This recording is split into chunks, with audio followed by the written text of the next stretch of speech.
ओ तो बाहर तो वेट चला ज्यादा।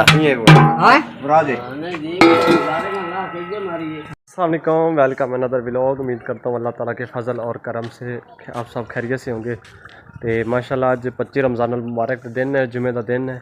तो जुमे की तैयारी करके तो फिलहाल निकले हाँ इंशाअल्लाह ताला मस्जिद की तरफ। तो साढ़े मुसलमानों वास्ते अज जुमे का दिन तो इवें मतलब कि एक उमरे के बराबर है।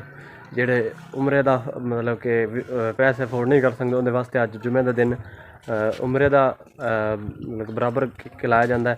माशाअल्लाह अल्लाह पाक का करम भी कि अज सानू जुम्मतुल मुबारक का दिन मिले। तो जुमे की तैयारी करके इंशाअल्लाह घरों निकल रहे हैं। फुल तैयारी करके इंशाअल्लाह ताला जुमे वास्ते तकरीबन टाइम हो गया है 12:45। 1 बजे तकरीबन अजान असी अजान तो पहले इंशाअल्लाह ताला मस्जिद पहुँचांगे इंशाअल्लाह ताला। अल्लाह का हबीब इंशाअल्लाह राजी होसी। तो इंशाअल्लाह अज मस्जिद तुहानू विखावांगे। माशाअल्लाह बड़ी खूबसूरत मस्जिद है जिंदे 2 मंजिली मस्जिद तकरीबन गाँव वाले बनाई है मेल के तकरीबन सारे।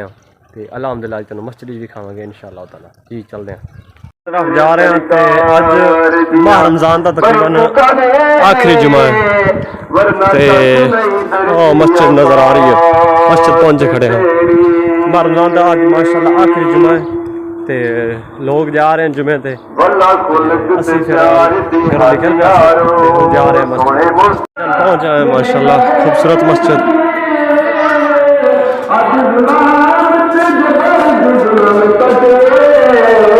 सब तो पहले गुसल खाना,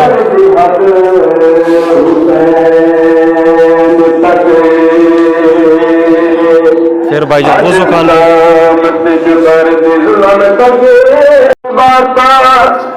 सरकार दिया क्या बाता भलाई के गरीब की नाता, भलाई के गरीब की नाता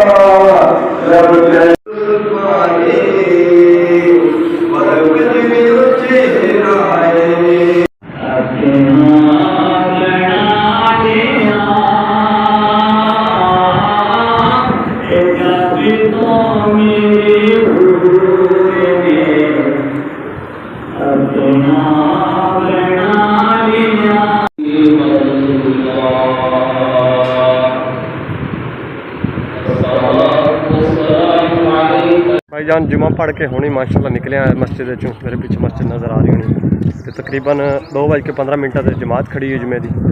तो 2:15-16 से 2:46 हो गए तकरीबन हूँ टाइम जोड़ा मौजूदा। तो हूँ अज मामूल इफ्तारी आ, इफ्तारी का कोई ख़त्म वगैरह नानी का अज उत्थे टाइम स्पेंड करांगे इंशाअल्लाह ताला। फिर तुहानू विखावांगे कि इफ्तारी किवें होंदी।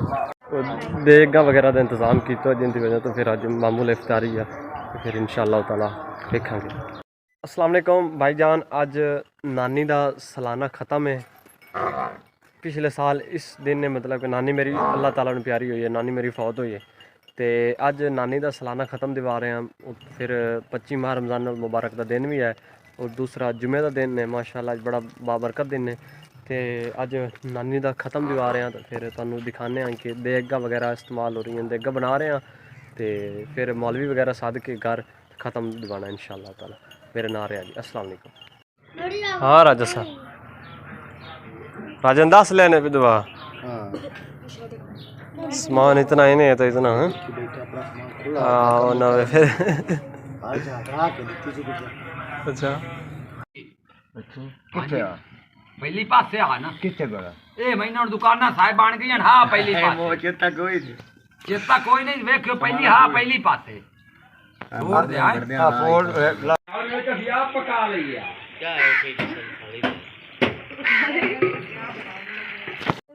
तुसी को ज्यादा ही हंसदे पहले।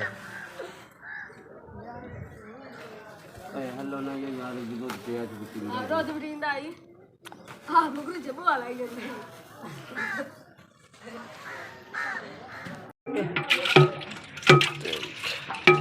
ओ तो बाहर तो वेट चला ज्यादा। हां बरादे